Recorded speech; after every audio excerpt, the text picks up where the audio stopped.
My name is George Bray. I'm the Scrum Master and one of the lead FAEs for RTA Car here at ETAS.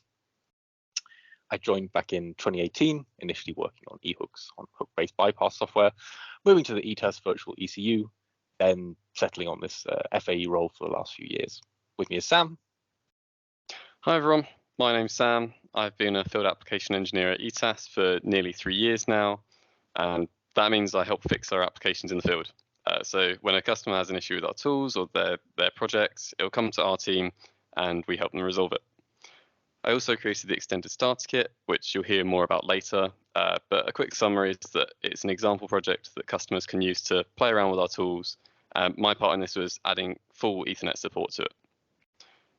So let's move on to a quick overview of what we'll be covering. We'll start by giving a brief rundown of what AutoSAR Classic actually is and what it contains, and then we'll move on to what we offer in this space in terms of both tooling and code. We'll follow on from this with a live demonstration of our starter kit, or RTA-SK, and we'll point out where parts of this line up with parts of AutoSAR, run some tests over a virtual CAN bus, and poke around in it a bit. From there, we'll then add a new signal by importing a DVC CAN file and rebuild the project to show how fast development can be by using the starter kit as a basis. I think George will probably also interject at points of the demo to help point out things that I'll inevitably miss, and then we'll finish up with a Q&A. Anything to add, George? Not at all. I'm sure everyone's excited for our live demo. Take it away, Sam. Okay, so what is AutoSAR? The AutoSAR Classic platform is an open system architecture for embedded automotive ECUs, and it's a standard shared across the industry. As far as I'm aware, all major OEMs use it, and there is also an adaptive platform which is used for more data-intensive, less time-critical applications using technology like computer vision, but we won't be talking about that today. So let's run down this list quickly. Application software, or ASW, is the thing that varies the most across ECUs, and it's usually C code written entirely by a developer or a team, and this is where most of the processing power of the ECU goes. The runtime environment is primarily used as a manager for the application software by scheduling functions and providing or retrieving data to or from it. It does this by creating the function calls that the ASW can use and then matching these up with it wherever they need to go, whether that's other application software components or parts of the basic software or even somewhere else.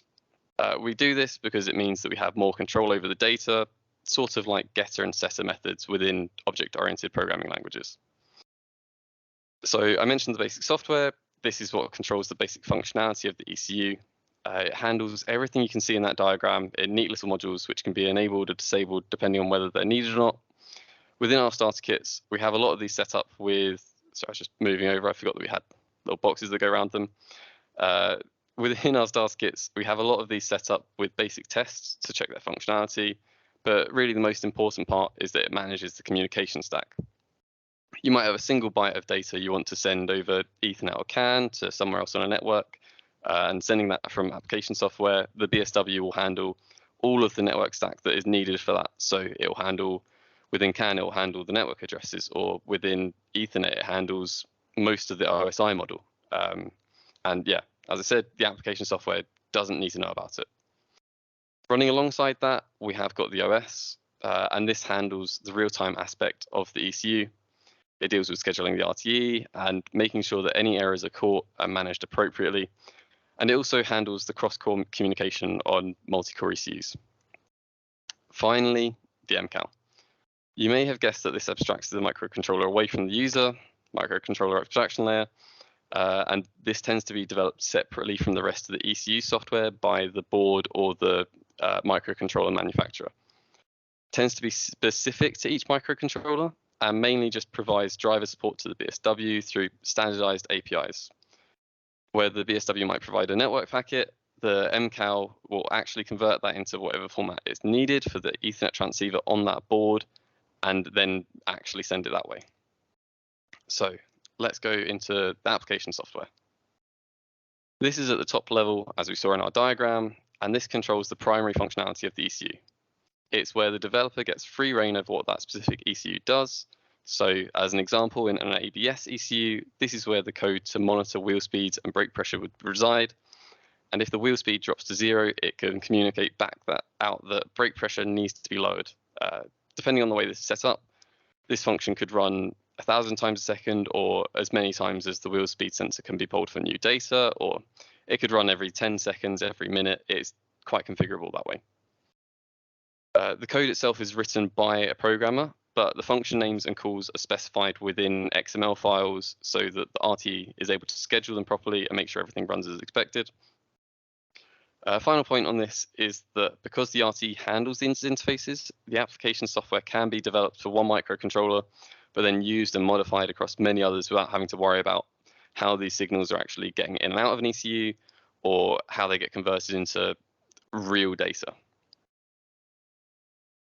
So, as I mentioned a moment ago, the RTE is used to schedule the application software and is the glue between application software and basic software, allowing controlled and easy communication between the two.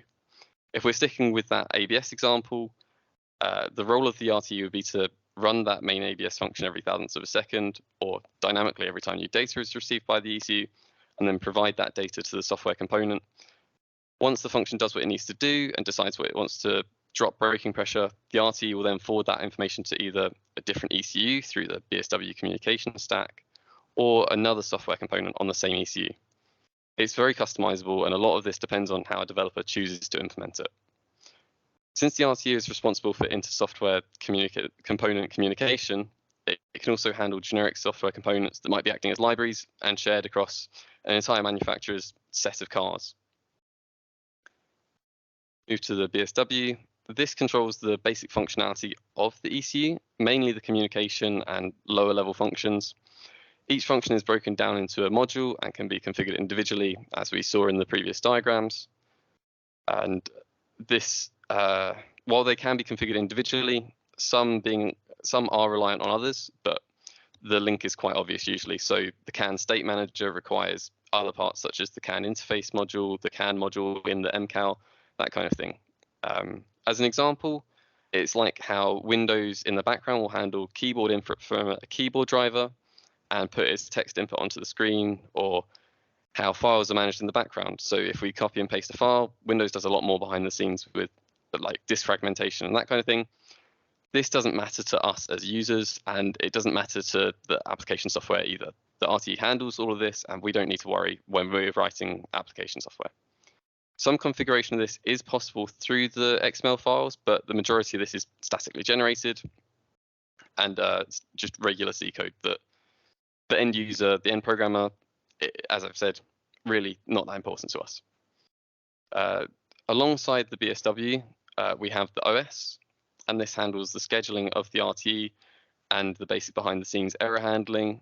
This deals with issues in real time rather than their scheduled slot. And if you're running a multi-core ECU, it will handle the communication between each of the cores. So you might have all of your BSW stack running on one core, but then you can have 3 more cores that all have different application software components running on them, and the OS will handle the communication between each of these cores, each of these software components. It's quite a small part of the ECU, but it's absolutely critical to making sure everything runs smoothly. Finally, in that list, we'll move over to the microcontroller abstraction layer. This is usually provided by a board vendor, and it contains the drivers for their specific hardware and puts up the industry standard APIs for the BSW to interact with. Like the BSW, there is a little bit of configuration possible, but most of this code tends to be static. And yeah, as I've said, target dependent and supplied by a hardware vendor. So let's move over to what RTA car is. George, do you want to talk about this? Sure, thanks, Sam. So, RTA Car is a suite of AUTOSAR classic tools designed to work together seamlessly. It bundles all of our tools inside a purpose-built IDE with specialized AUTOSAR editors. Primarily, this package includes our basic software, runtime environment, and operating system generators. At our last count, this stack combination has ended up on around 3 billion ECUs, which is pretty good, I would say.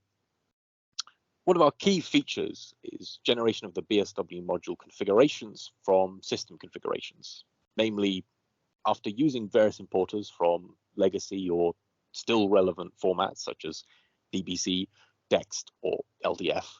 The system configuration can be used to automatically generate a working BSW module configuration for various tags, such as CAN, COM, from those communication ones. A couple of other highlights from this slide shown. We do have the smallest OS on the most AUTOSAR OS on the market. We have ISO 26262, 6262 certification, and the generators and development processes are TÜV certified.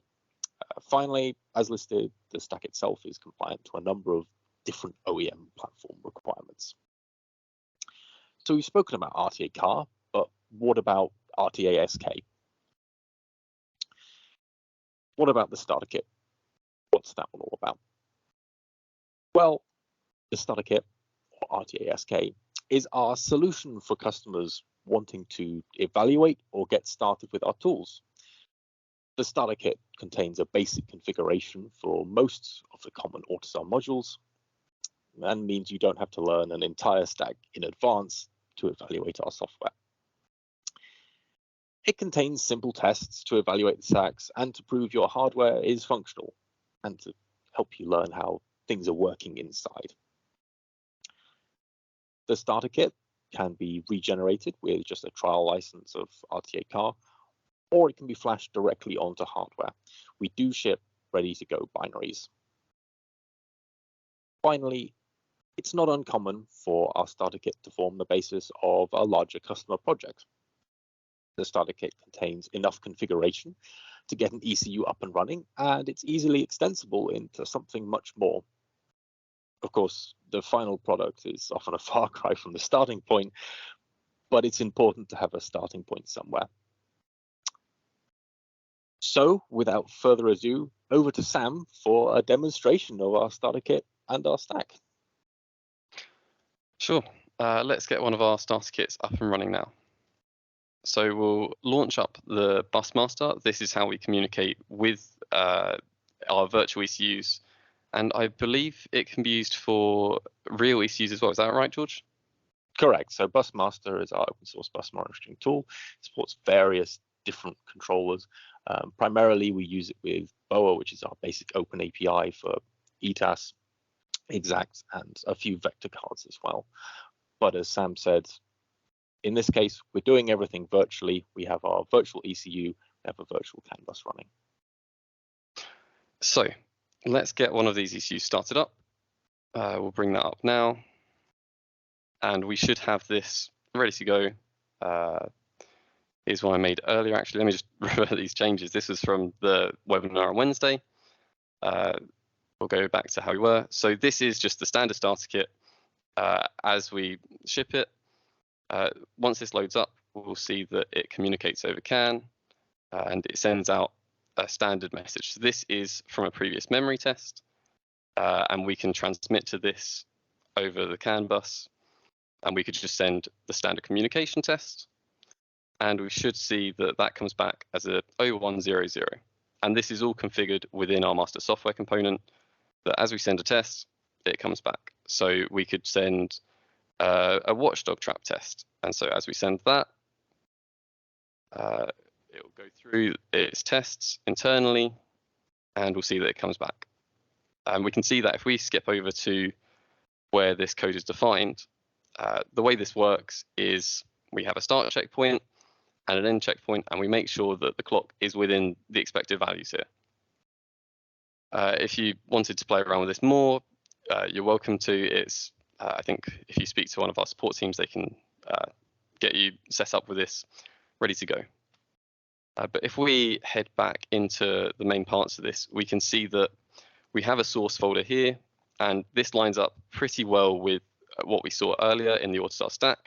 Most of our code is separated out into the separate sections as you'd expect. So we have the master software component here and other parts of it as well. The BSW with each of its modules, and then the RTE and the OS as their own separate folders. So I think what we'll do now is move over to a example, and if I just refresh this, we should have a workflow that we can step through on this. So let me load that up, and we'll get started. So what we'll be doing here is importing a customized DVC file It's the same as the standard one from the starter kit, except if I lay this out, we can see that I've got 2 extra frames for a demo RX and TX signal, and we can see these within the DVC file as well. So if I go down here, we can see that I've added them in here. So we can also see in here that I've got the other signals that are part of this ECU. And once we do this, it should merge our new signals in and keep our original ones without touching them. So if I move over to the system and show the frames, we now have these. We should have matching PDUs for them and matching signals. So the next step is to configure a sender-receiver interface and a variable data prototype. So we can do that now. And it's as simple as just right-clicking, selecting which file you want it to go into. For this one, I'll select interfaces, and I'll just name it sender-receiver interface demo. So if we move down to that, I can then add its variable data prototype, and this will be the underlying data type that is used within this signal. We can set that to a unsigned 8-bit integer. Let me scroll down to that, and then we'll save that there. Move on to the next step, which is configuring the ports in the master software component. And we'll add ports for this as well. We'll add a P port and an R port for sending and receiving to this master software component. And again, this is all at the application software level. So if we set this to demo M for demo master software component, we'll do the same for this one. We can now configure the runnables for this. So this is where we're defining the application software functions within XML files, and this is how the RTE will know what to call. And we can call it RE demo func. So now that we've done that, we can also configure the data that the RTE will give and receive from this software component and this function specifically. And if I click away from this and click on the run test, you can see these are the other ones set up within the master software component. So let's move over to the events. And for this, we'll set it to only run this runnable when we receive data on the ports that we've specified. And let's just set this up within the tester software component as well. So this isn't actually a software component on our ECU, but it's one on another one that we are now communicating to. And for the purposes of this, it will just be busmaster. However, it could be another ECU on a network. It could be a test harness. It could be any number of things, really. It doesn't matter. It's just so that the system knows that it's another part of the configuration. Is that right, George? Yeah, to clarify and reiterate what Sam's saying there, we have an additional tester software component that won't be on this specific ECU. It's to simulate a software component on another ECU, really just to give us relevant ports inside our system configuration to allow us to slot everything together. You could do it manually, but this is closer to a real world scenario. Yep. Let's just find this component that I've added. It seems to have disappeared on me. Let me try that one again. Okay, so it should pop up here. Let's see if we can find it then. If we sort by this or the component instance, we should be able to find the master software component in here. Unless I forgot to map it to the ECU, I'm not quite sure. Let's try this.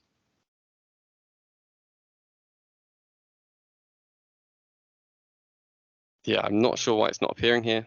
I thought I had created it and saved it, but I forgot to add the runnable entity here. Yep, that's my fault. Sorry. That's true. What had gone wrong there. You won't have a runnable entity to map if you haven't created one. Nope.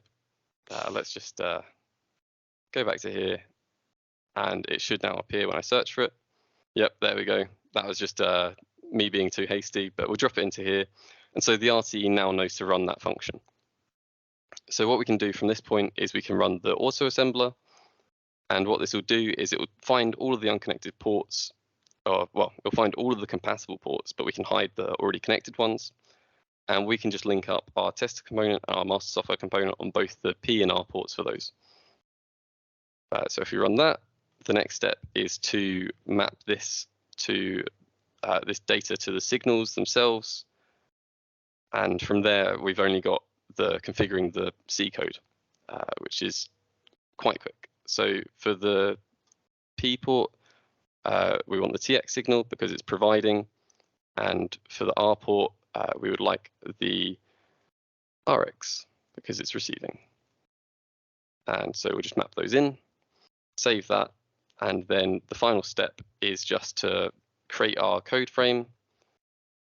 And this will be an example or just a skeleton of the function so that we can work with that. So if I open this up, we can see that we just had this generated and we've got both our read and writes from the RTE, and we can import this file directly to our project, or we can just take this function out of it and copy it into the master software component.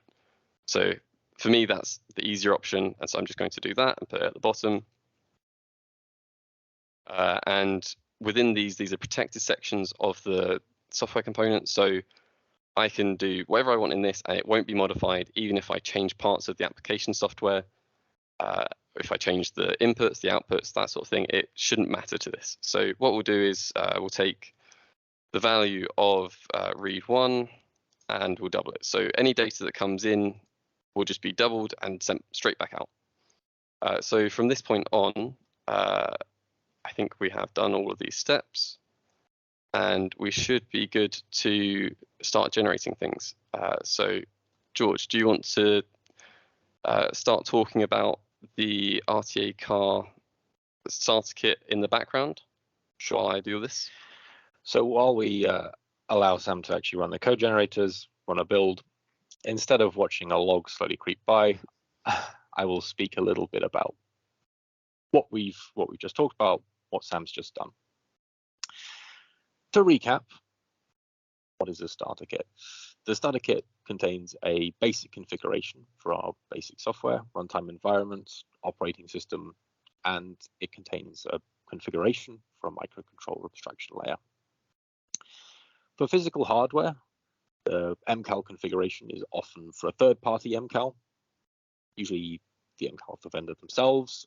This does mean you need a licensed copy of the MCAL, etc., and that's not something we're going to cover here. Needless to say, we contain a configuration for it.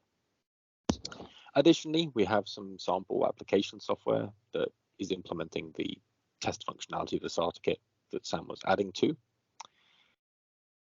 Furthermore, the starter kit is ready to run either on physical hardware or a virtual target. As such, we have a sample build system and linker script to make a running binary. What about the purpose of a starter kit? Well, the purpose of the starter kit is to demonstrate the RTA car functionality on a real or a virtual target. It's ready to go to either prove the stack functionality on the real hardware or to allow you to get familiar with our software. If you choose, you can use the starter kit as a basis for a real project and extend and replace its functionality. Why might you want to do this?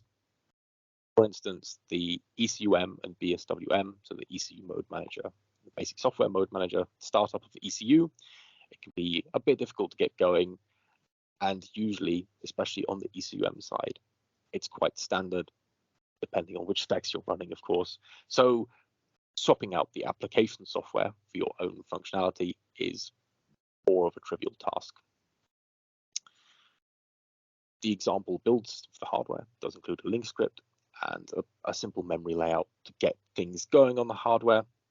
Nothing advanced, but it runs.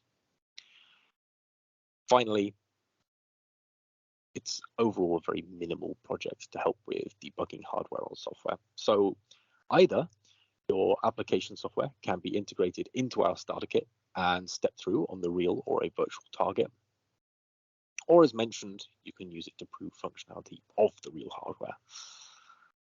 spoken a bit about it's got an example basic software configuration, but let's have a little look at what modules configured. I won't go into great depths here.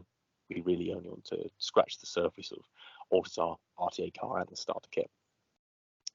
In terms of communication, we've got CAN, CAN-FD, and Ethernet. Over Ethernet, we have examples of DuIP and SumIP. We're also demonstrating some E2E protection over the communication. From the diagnostic side, we have diagnostics over OBD and UDS. They're configured. We have some sample reading and writing from memory from NVM. We also have a watchdog configuration, and our starter kit does include XCP support. So even on the virtual starter kit, if you want to play around with basic measurement and calibration with something like Inca, you can hook up to our virtual starter kit or a physical starter kit in that way. Let's explain what Sam just did with the starter kit. So he's imported a new signal via a DBC file into iSolar. This has formed the basis of the ECU configuration that he was tweaking and where he forgot a runnable. From this, he's used iSolar to generate a code frame. He pasted into the application software into the master software component. This has provided templates for the runnable and the port calls. The runnable being the function that the RT will execute, and the ports being the way that all software components interact with each other. He's tweaked the application software to provide new functionality via this port, and he's rerun the RTA card generators to generate the relevant stack code. The MCAL in this more rare case is not third party. In fact, it's in-house. He's compiled with our virtual MCAL to allow him to run the starter kit under Windows. A quick note about the virtual runtime that he's using to do so. The runtime is in fact a dedicated RTOS target. It's not emulating real hardware, but is a target in and of itself. So what's the purpose of not emulating hardware? It's allowing us to execute the operating system under Windows and to debug it without consideration of anything hardware specific, such as memory layout. It's providing true behavior of the OS functionality, such as with resources and task preemption. And so in fact, this virtual target is often our internal basis for porting our starter kits to real world ones to real world hardware. Let's talk quickly about the communication you saw with the starter kit a moment ago. So a moment ago, you saw our starter kit communicating with Busmaster, our open source bus monitoring tool. The starter kit generally provides two methods of bus communication. We have CAN and Ethernet. From the Ethernet side, both TCP and UDP. Busmaster is acting as our test harness. It's allowing Sam to send and receive messages to the starter kit. As mentioned before, he's doing it over a virtual CAN bus that's being provided by BOA, a basic open API, standardized in API for accessing bus hardware from different vendors. I could spend an entire webinar just talking about that, but as I said a moment ago, all you need to be concerned about for this is that we have a virtual CAN bus interface between our ECU and our test harness Busmaster. The messages he's sending, they're taken through the MCAL layer, through the BSW, through the RTE, and then up to the application software. An interesting point here when it comes to communicating with AUTOSAR ECUs over Ethernet. AUTOSAR itself is using a PDU and signal model for passing messages around. And when you think about that for a moment, you might see that it doesn't fit with the socket model of TCP. So in this case, of course, in AUTOSAR, there's a socket adapter that's maintaining the TCP sockets over Ethernet and returning PDUs and signals that can be used within the ECU.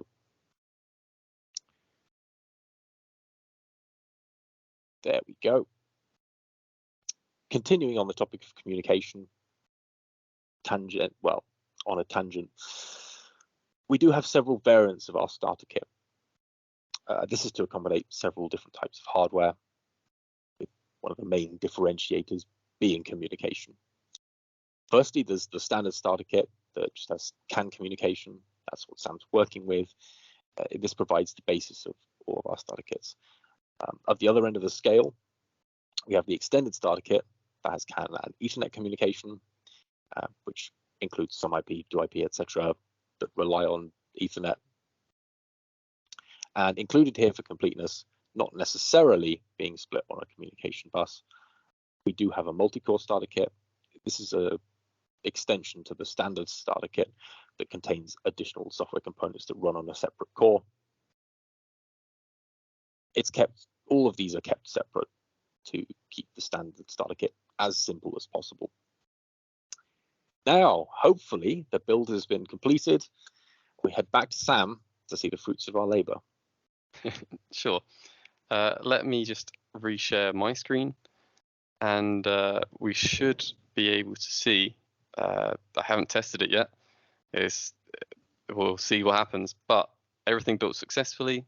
And if I run the starter kit, hopefully we will see transmission over the frame that I created. So this was the old communication, and here's the new one on our new frame ID, which was specified in the DVC file as 64, or as 65, sorry, in decimal, but in hex, that's 40. So if I send a message on ID 40, whatever I send here theoretically should be doubled. So if I send 12, we should get back 24 instantly, which is exactly what we're looking for.